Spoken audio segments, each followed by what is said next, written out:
Well, welcome. I'm a teacher too, so you're all like a new class to me. So welcome to Top Gun Cyber School.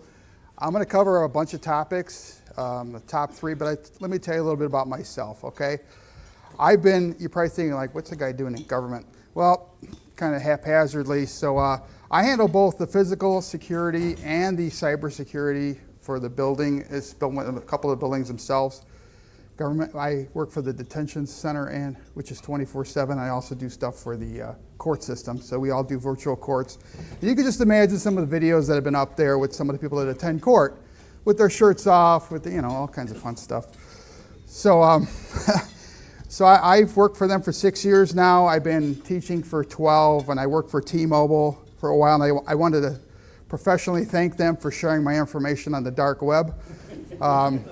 I worked for them as an employee, so I just want to give a shout out to the CEO who I've run into and know before, so I just want to say thanks. I've also been publishing a book for social media marketing. You're probably thinking to yourself, what the heck is an IT guy doing a social media marketing book? Well, guess what? Guess where all the threat actors get all your information from? Social media, right? We all know that. So basically in there, the one big thing that I talked about, I think it's on page 90, or 92, way into social engineering. I've been talking about that since I've been teaching in 2010. Nobody seems to get it, okay? So, people know how to social engineer very well, right? They used to do the same old trick when you walk they come up to your house trying to sell you something, right? And they got two guys in the back trying to get in the back of your house. Same thing on the digital side, right? They're trying to get in the back door. So the thing too is I want to share that this is kind of the person I am, so you kind of know me as a speaker. I like to dream big. I like to know how to have fun. Obviously, you might be able to tell by my personality. But I also like to get S done, and I'm sorry I forgot to take that out of the slide. But I like to work on organizations that do that. Everybody likes to make money, but I like to have fun too. So I work for government. There's probably 910,000 employee openings now. Nobody wants to work in public service, but I'm telling you, a lot of your data we retain a lot of your data. And if you were one of those bad kids, we've got the information on you.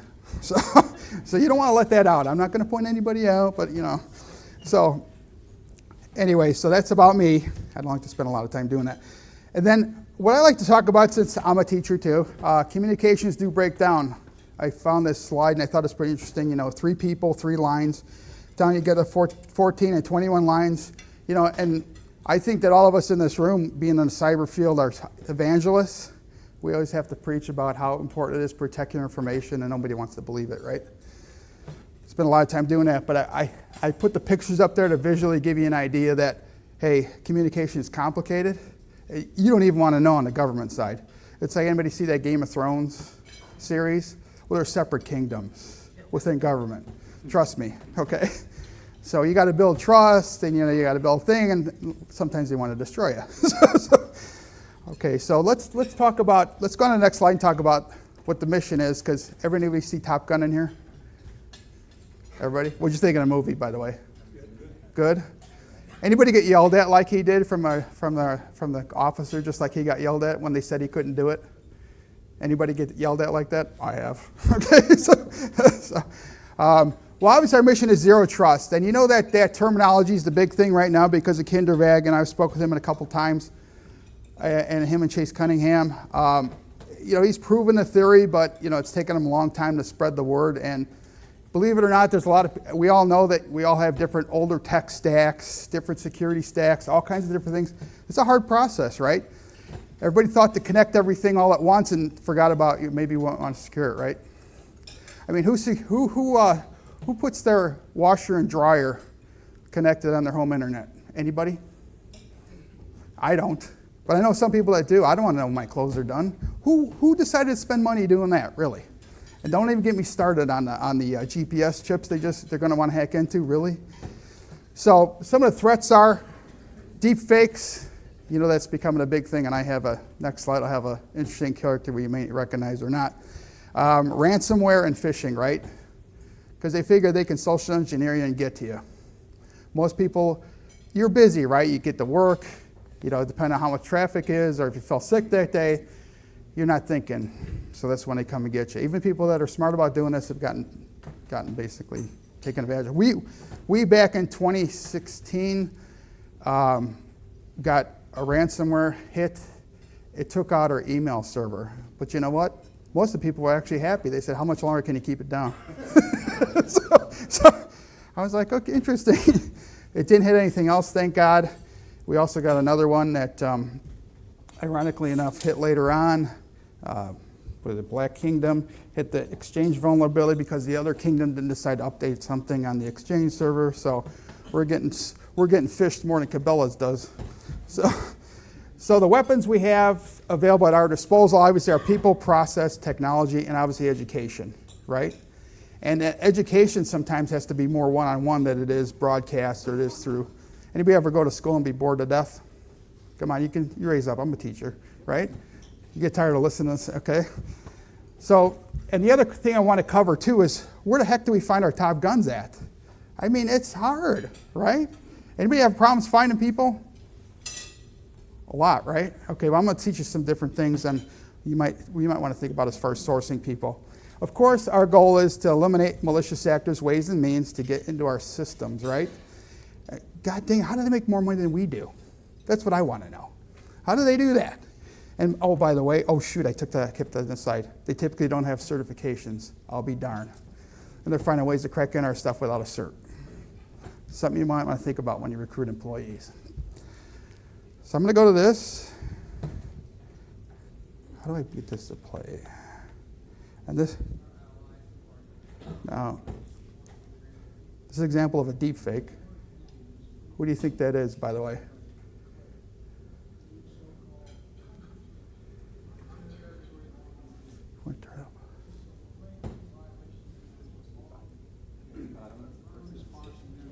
Yeah. That's Chase Cunningham, by the way. The other Dr. Zero Trust, that's him. I messaged him the other day. I says, create me a deep fake for me. He's got some funny ones. I was trying to get him to do the one of Biden falling off his bike, but I tried, just for the joke of it. But you can see that people are going to start to try. I mean, this, you can tell it's somebody else's face on there, but a lot of times they use the same face. Have you seen the Tom Cruise one that went viral on TikTok? Right? It's kind of crazy, isn't it? And some people believe it. Seriously, they believe some of that stuff. It's not surprising. Okay, so I kind of put a compilation of different, I call it the ransomware headache, right? It's all of our headaches right now, right? You look at some of the patterns on here with the way they've gotten in. You can see here with, they tried going after, it's basically come back to phishing, but they've tried different, let me go back, sorry.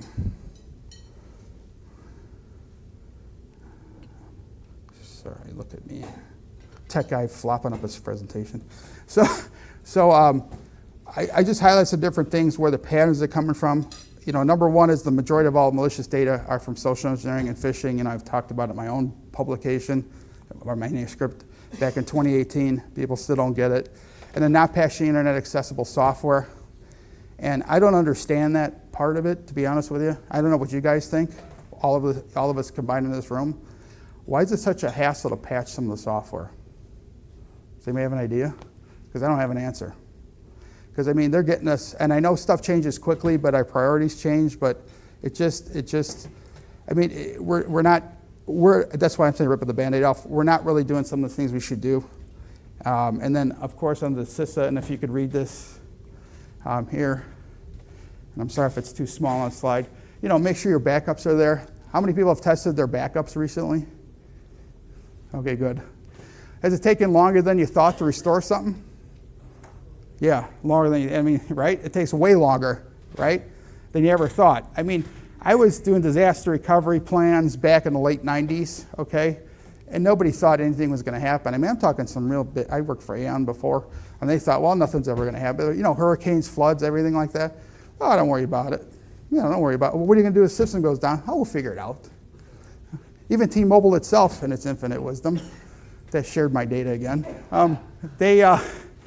When they had a promotion going on, their systems would tank because the systems couldn't handle the volume. So that's why when you're waiting for a cell phone, as an example, why you couldn't get it fast enough, because the systems couldn't handle it. And then you ask the obvious question like, why? Oh, oh, we're working on it. Okay. And you're like, oh, thanks a lot. Okay. Now I put stats up here too, some interesting stats. 32%, it's a lot of the victims and what some of the actual numbers are. The numbers vary as far as how many losses, billions, because that's whatever somebody gets their data on. Data is only as good as the people that report it, right?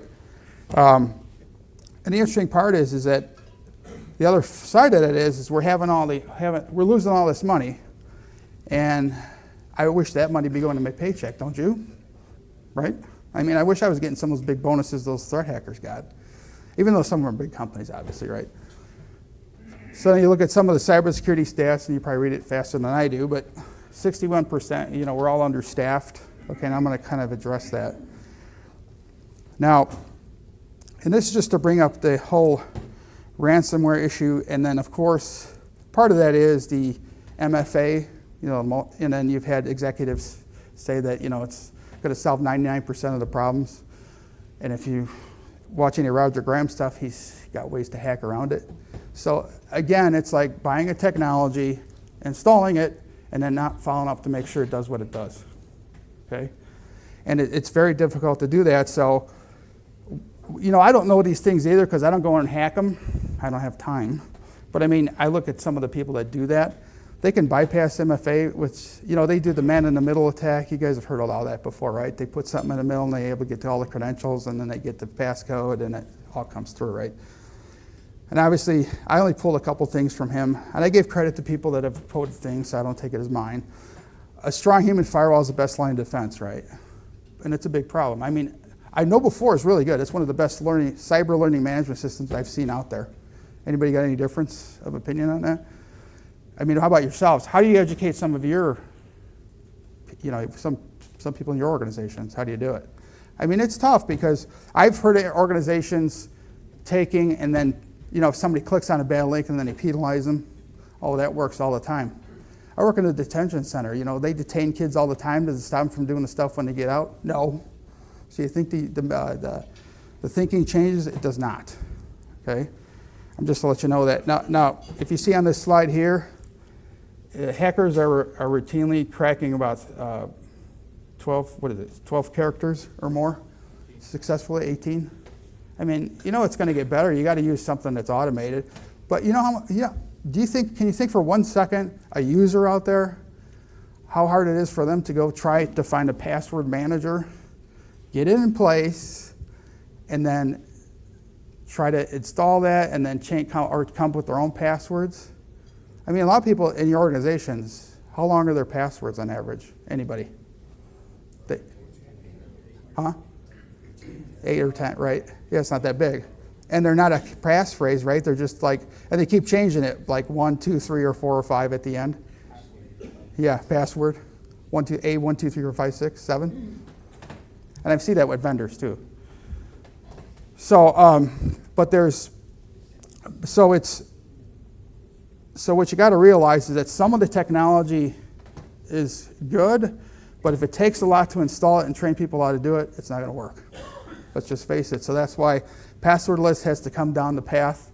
I was working on single sign-on stuff back in the late 1990s, okay, because people got tired of logging into separate systems. How many passwords does anybody out here have? How many passwords do you have to every system that you got, home and personal? At work. 150 passwords.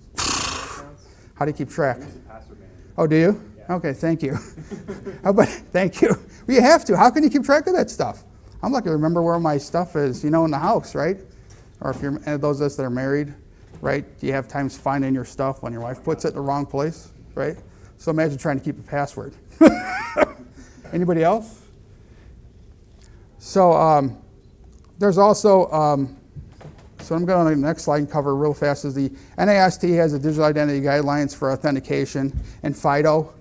And then I also put in here, and I'm not, realize the topics that I'm covering right now are going to take a long time. We could spend hours and days talking, going in depth, how to implement everything, what's the best solution. I'm just trying to do a small overview just to paint the picture, okay? So with NIST publication and FIDO, so you can kind of get a little background on there. For those that don't know, if you know, that's fine. I pulled from Grimes' latest list, based on 722, not as easily phishable multi-factor authentication. I mean, we're just trying to create barriers. You got Google Advanced Protection Engine, Beyond Identity, One Cosmos. He's tested these. I haven't tested all of them. So any push-based app provides enough login assist session details that the users can determine if it's man in the middle or not. I mean, he doesn't claim to be an all-inclusive list, but at least give you a start, right? At least you have an idea. Since I teach at IU that you saw, we use Duo, but it was set up with SMS. So what do you think happened? I'm going to show you. So they got it. So I just put this up here more for information. So it's just very helpful. I think that it's not the cure-all, end-all. I think the passwordless is probably the best route to go because 150 passwords, right? Thanks for sharing, by the way. It's just a lot to remember. You know, we're in an information age right now, and I don't know. I can't keep track of everything myself. So then here's some fishy examples. Now these are actual live ones that I caught. Okay, the one that really irritates me the most tonight is the one from the guy from T-Mobile. Like he goes, and that's went directly to my cell phone because they know my information was on the dark web, right? So the funny part about it is he's trying to be. Do you know what the T-Mobile network company? Like really? How stupid do you think I am? You're trying to verify that it's my cell phone number because he's trying to piece the number together, right? I mean, it's obvious. They're obvious because once I know it's on the dark web, right? It's like, okay, well, he's going to try and figure out if it's real or not. Because I mean, what about email lists, right? You ever buy email lists to anybody in marketing? You know, that's tried to do marketing. You buy email lists, and how good are those email lists? Like almost worthless, right? They're not because you got to verify if the email is valid or not. But this kind of disturbed me because not that I don't expect it, but come on, I used to work for you before. And then there's another one where they tried. This is a recent one. It came through my IU mail, and of course I sent it off to their phishing team because I'm not responsible for that. But I shared it anyway. I said, hey, look, you know, somebody's trying to get me, like, who's going to pay $500 a week and you can work whenever you want? But I mean, somebody might click on it and say, ooh, that's a good one. Like, really? I mean, I've gotten stuff, and I was just curious because, you know, they did this through, when they hacked into the actual, the job list, for, you know, if you lose your job and stuff, you go on the workforce development websites. When they hack into there, then they prey on people, and they'll fill out, you know, a PDF or something, fill out the job app, you know, sign up for this job. I mean, there's been people that have been sucked in, like from a Chinese company. You know, I'm not picking on engineers, but, you know, like, oh, we're going to pay you more money. No kidding, really? Is there really, you know, Publishers Clearinghouse has been promising me for 20 years that I'm going to win the big one, right? I mean, seriously, how many people I've sent them? I used to send them in just for the heck of it. I never got nothing. But you see that a video, this is what I talk about with X the identity. The guy basically, they lost $540 million because they probably could have had to pay him a couple $100 more, and they cost them $540. I mean, that goes back to the human element and treat your people right. I can just tell it right there. And then you see the CrowdStrike email up the professional-looking document up there, and it's got different ways, and you can pick off that hey, it's not valid or not, right? So, but I mean, people feel that if it's on company letterhead that it's real. Oh, I'm in trouble, right? You know, you get something from like when the IRS used to do the calls over the phone, they still try doing that. Like, you owe money, call me immediately. Like, I ain't paying you anyway if I don't have to. So anyway, so I just thought I'd share a couple things personally from me that I see, you know, and then believe it or not, their security team issued out an email and said, don't fall for these false job ads because the lady got it. Actually, that was Duo. It's been Duo for quite a while. So MFA, it was hacked. So they got in, they got the credentials, and the first thing I do is look up who is this trying to sell me this. You know, it's not HR or something. It was some lady in the biology department. Like, really? So most people won't take the time to do that. But I do have to share a picture of one of the people, because I actually do a lot of the phishing training, because everybody wants to come to me, you know, because, you know, people that work with me are just as qualified, but for some reason when you get a title, they come to you and say, well, he knows best. Maybe not. Here's a picture of one of the employees getting their first fish. I got a little bit of laugh. All right. I'm trying. You guys are eating lunch. Anyway, so the other thing I want to share is some good resources. I've shared Grimes already, but CISO.gov, they finally cleaned up their website a little bit. You can sign up for alerts. You know, it's kind of a good thing. Most people don't do it. They think it's too much, but really there's a lot of good information in there. I get them all the time. You can always, put rules in and put them in a box. They have free cybersecurity services and tools. They've come a long way in comparison to that. So it's just some resource that I've used to try to keep up to date with stuff. Because it's an overwhelming task for all of us, right? You don't even know what's going on next. And you might become a victim to something that you don't even think you're going to be victim to. So my key is just try to be as simple as possible. I try to not make the security stack too complicated, but you just never know. So I'm going to go on to trust, right? You've heard this from Kindred Vaccines, so I'm going to talk a little bit about zero trust, and I'm going to be brief about it. Of course, trust.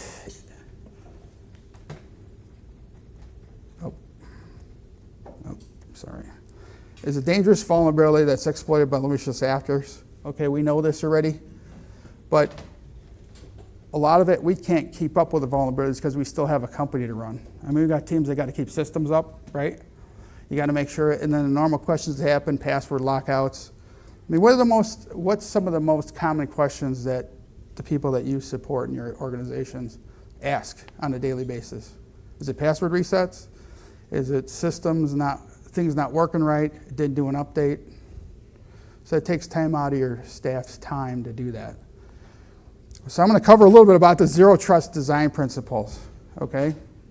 Now these are from, did you guys know that John actually issued a zero trust dictionary? It's actually pretty helpful, so if you're kind of lose-sighted when you're kind of strategizing, these are 2 pages out of his zero trust dictionary. Of course, define the business outcomes, because before IT, I mean, we all know that IT was there because they set up computers for everybody, so we had to support all those servers and everything else. So it never was tied to the business, but it's smart to tie everything to the business and what the business wants to achieve, right? Because if you're a technology guy, I could just share with you, I worked for a CEO in the past. All right, I could share with you that they don't like to talk to the tech guys, right? Because they don't understand what you're saying. It's like us talking to, more civil engineers, electrical engineers. They start to get into different things that we're not experienced with, and you're like, okay, you lost me.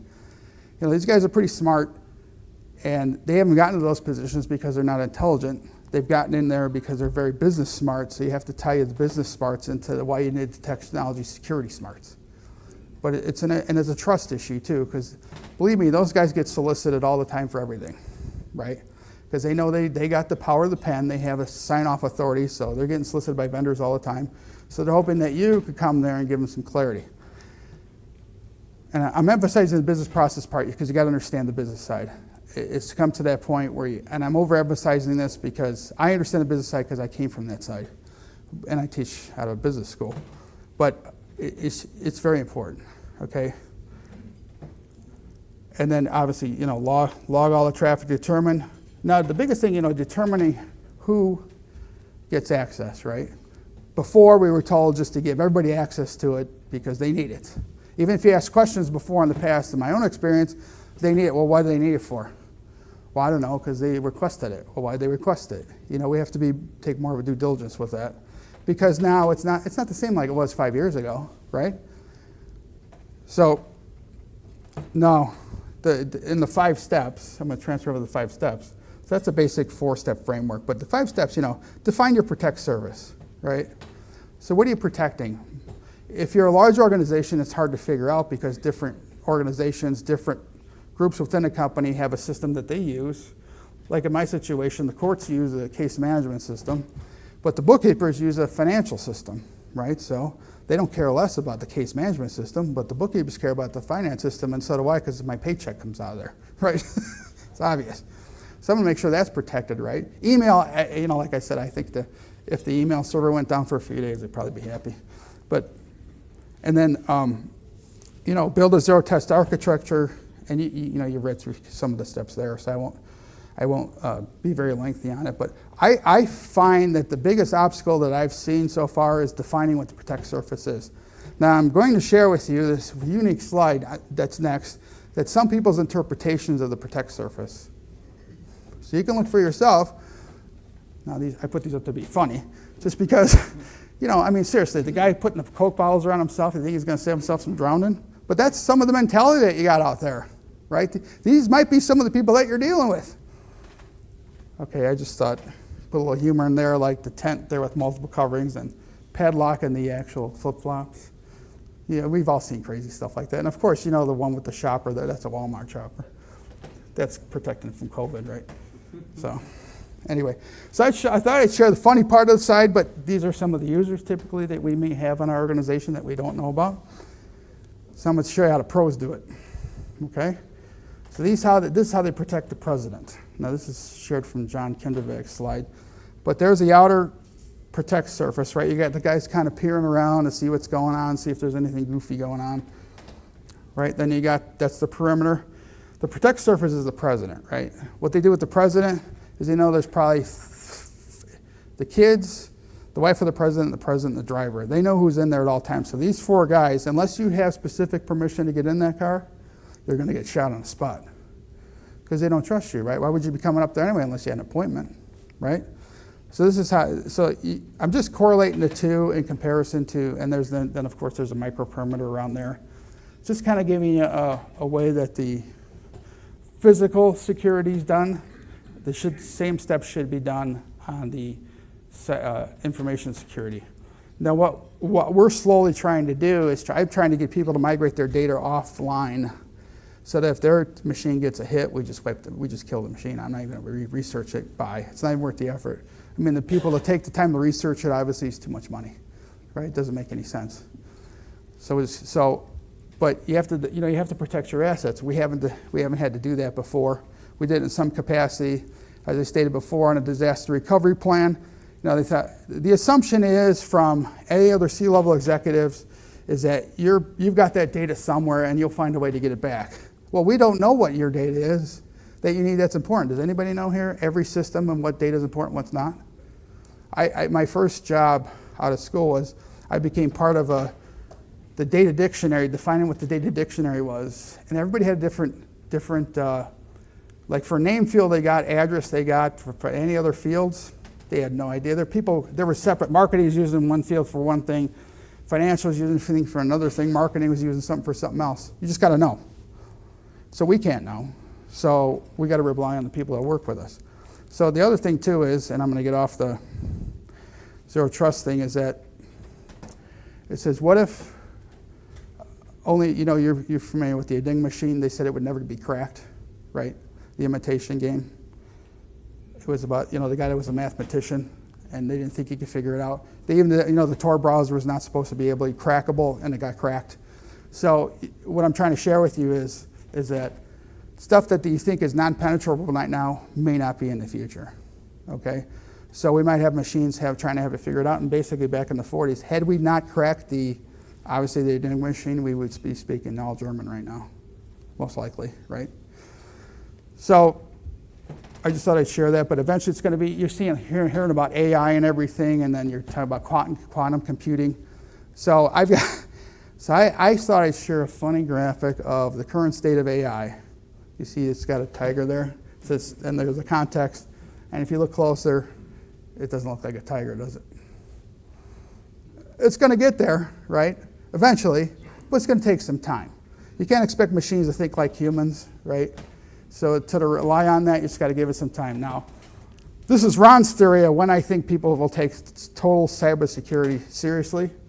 There's a startup out there that has an automated pizza machine. So I think if you're getting your pizza made and you're coming out of the bar, right, and you decide that you're hungry, and somebody hacks in and stops my pizza from being made, I'm going to be really irritated, right? Even if they shut down White Castle, it'll probably be the same thing, right? So I just thought I'd share that. That's kind of like my little synopsis, but until it gets real, because think about it for 1 second. When ransomware comes, the company pays it, right? Whether they want to or not, most of them pay. So the thing is, it really doesn't affect your checkbook, so to speak, not personally. Now, if they hack in your own accounts, yes, right? And that's what they're trying to do, obviously. So anyway, I thought I'd give a little broad stroke of the brush there with some of the stuff, and you probably already know it, but I'm just trying to piece it all together. Because a lot of times, you hear different bits and pieces of it, and it's just hard to piece together. So this has taken me a while to actually do that because it's all disparate, and I think. So here's, now that I'm going to step on to, so now you're on to the how the heck do you find out who the cyber technology vendors are, right? So Richard Stinnen, who was supposed to be on the panel but couldn't make it, he puts together that Security Yearbook 2022. He's done a lot of work with it. I mean, it's a good source. I think it's an excellent source. I'm not trying to pitch his book or nothing, but I would say it's an excellent source of where to start. So the question, just by looking at these numbers, you see the hot spots where some of the cyber, the vendors are and stuff, and this is no offense to any vendor, but in the United States, there's 1,567 vendors. And that's a lot of capital infusion, isn't it? What if they took that some money and invested it in those smaller areas that don't have an IT support team like in Kentucky? They have to wait for the kid to get out of do the updates on a computer back in a remote area in the county. Right, so I'm not criticizing the venture capital part because I've worked with them before, but I think it's beneficial to understand who the players are, who's, and I'm going to look at as an example, because now you can look at and figure out from there, you can do some data analysis, right? You can say, well, okay, who's, how much of the vendors are getting funding now and how much are getting any traction? The only thing that's going to pique my interest is if they start to get more customers, right?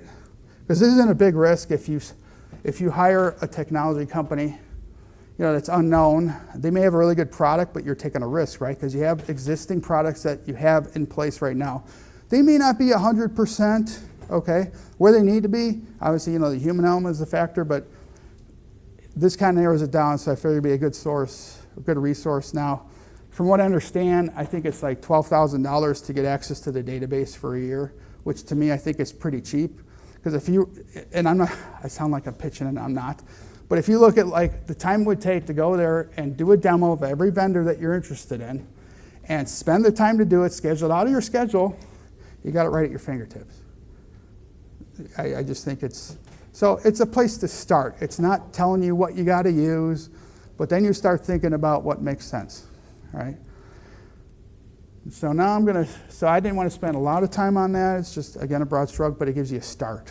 Okay, those of you that don't know or do know, there's ways to do that, but I think it's a minimal investment. I mean, I don't have 12 grand in my pocket. I would do it myself, but I would say that take a good look at it. Now I'm going to cover one of the most important pieces, our resource piece. I don't know if you saw recently in the the government's trying to put together a team to understand the cybersecurity people shortage. So when the government gets involved, I don't know how it's going to be. But I couldn't tell you because there's some regulations that don't make sense because there's other regulations, as we all know, that get in there that we weren't aware of. So you have to study it. But there's a website called CyberSeek, okay?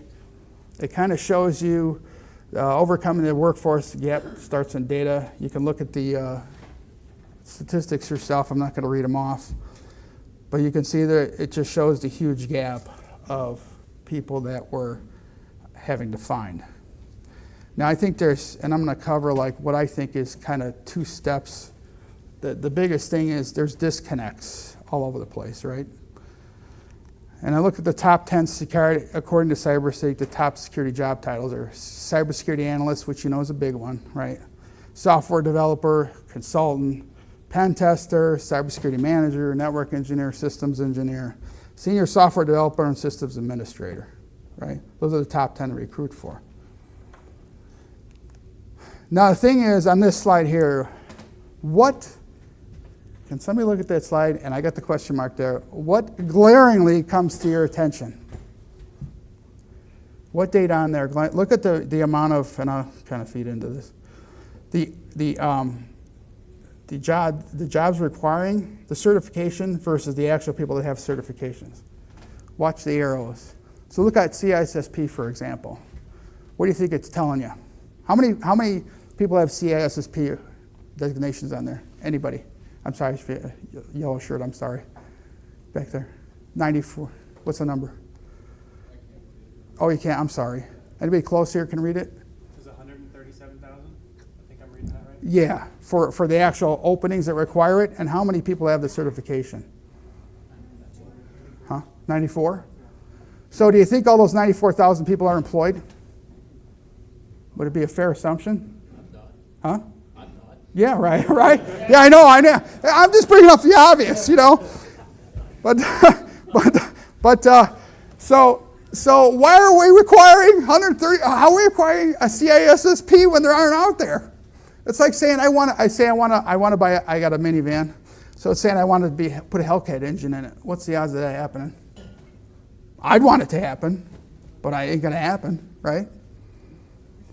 So even with the Security Plus, right? Now you have a lot of people with Security Plus designation, but only 94,000 jobs open. But that means my assumption is, based on the data about digging into it more, is I got all those people should relatively be employed, right? So then I got an opening at 94,000. I'm requiring that cert. Remember on the first slide, on the title slide, what did I say in there? What do our attackers have? Do they have certification? Zero, right? Zero. So why are we requiring it? Okay? Why? Okay? I mean, everybody complains because I teach, I'm on both sides of the fence, right? In academia. And I'm putting pressure on that side, right? I'm just like, this doesn't make any sense, right?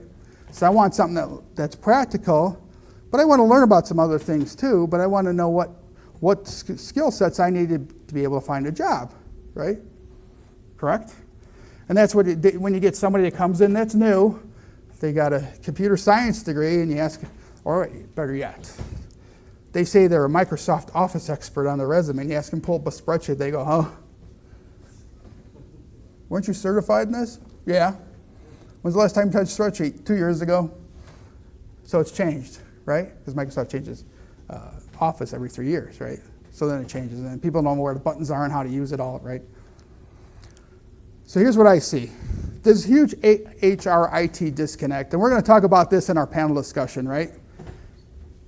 Whether you like it or not, you're going to have to build a connection with HR. Anybody see a lot of job descriptions out there, even for non-IT positions, that look the same, right? So who do you think's writing those descriptions?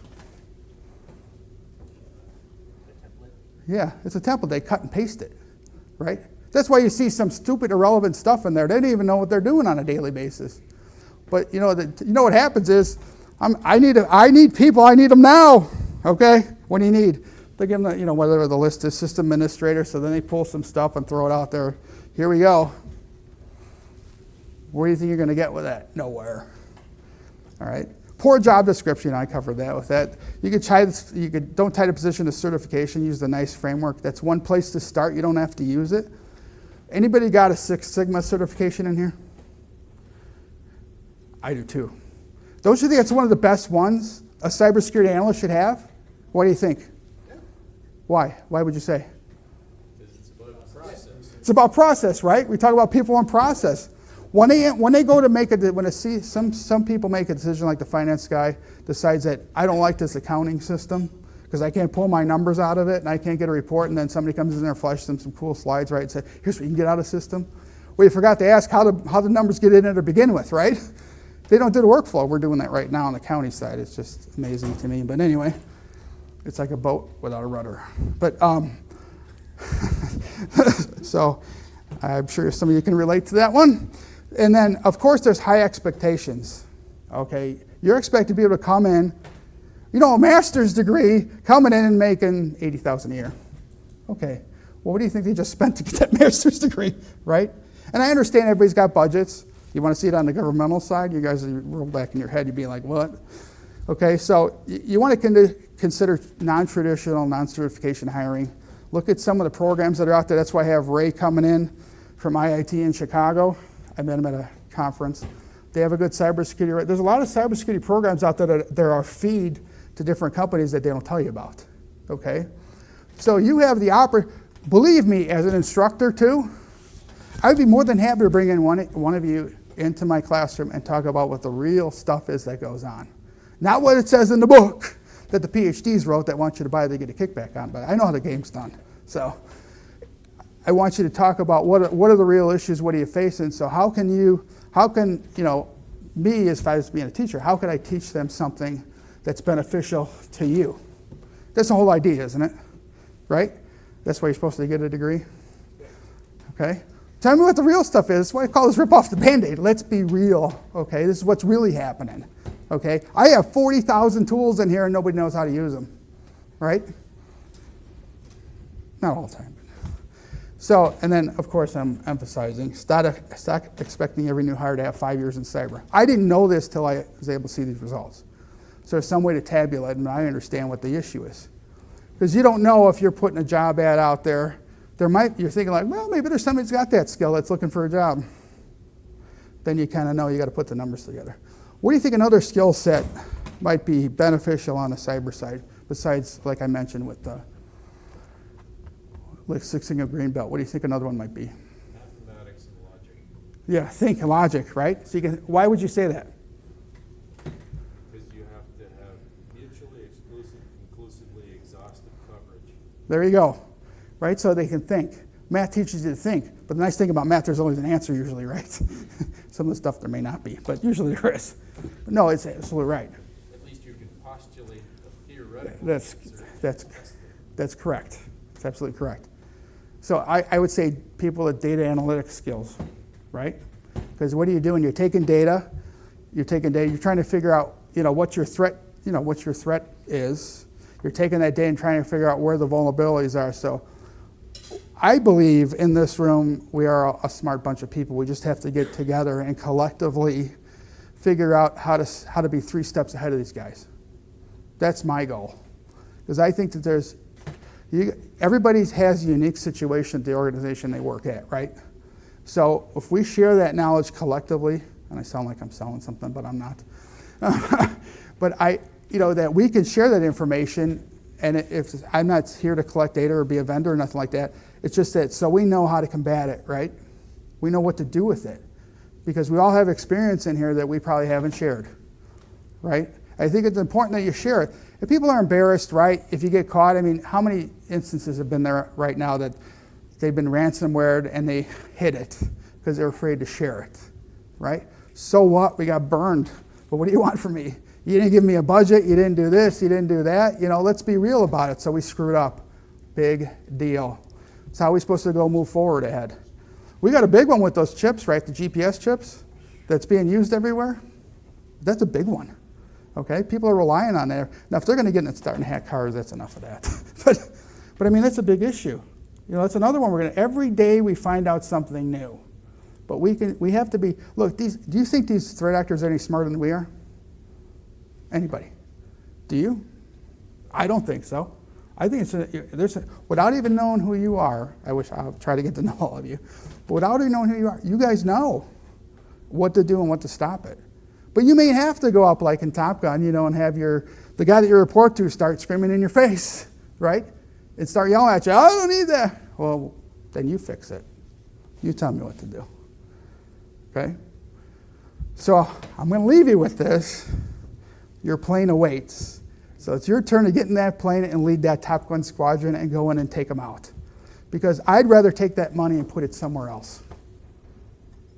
Make sense? All right, any questions? I'm sure you have a lot. But if you don't, that's fine. I may not have an answer to all of them. Was this helpful? Yeah, very much so. Very much so? Okay. So I can share more stories too, but you'll be laughing about.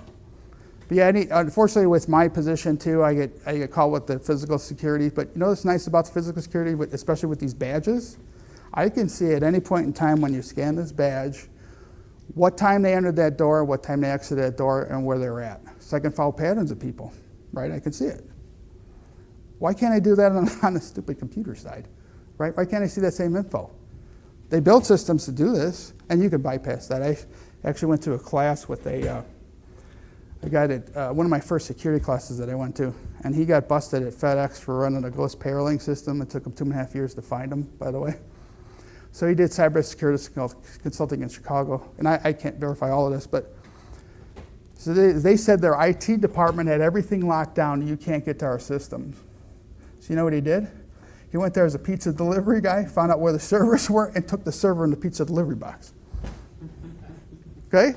So these are the kind of things that people are thinking that don't know anything, right? They're thinking of a way to get in. There's another one that did donuts, right? The guy took donuts in there to see if he could crack into a secure building to get in there and see. He brought donuts in, so people come, ooh, free donuts. So he plugged his laptop in and got the whole schematic of the whole network. Easier to drop USB sticks in the parking lot. They're absolutely. That's what happened to Lockheed, right? That's why I put the dark star on there, by the way. That's why my front screen was like that. Yeah, because people want to find a picture, right? Yes. Other than CISSP and CISA, what are the other certifications you think are the most lucrative? Well, you got to have too much experience with CISSP. I would say stay away. I would say, like I said, I would go after Six Sigma and data analysis. I would go after Six Sigma. Cert doesn't take that much to get, but the difference is if you've taken the certification, if you get a good instructor, there's one good in Chicago, by the way. You search for the root cause of the problem. That's what I want. Okay, you can research out. You can even take an online class, right, and figure out all the technically how to set up the software right if you missed a dip switch. But I would say the person that can go to the root cause of the issue, that's why I'd put it right on there, if that helps you. You're welcome. Anything else? Well, you can ask me privately. It doesn't matter. All right. Well, thank you very much in allowing me to present to you. I appreciate it. And I will see you at the panel discussion.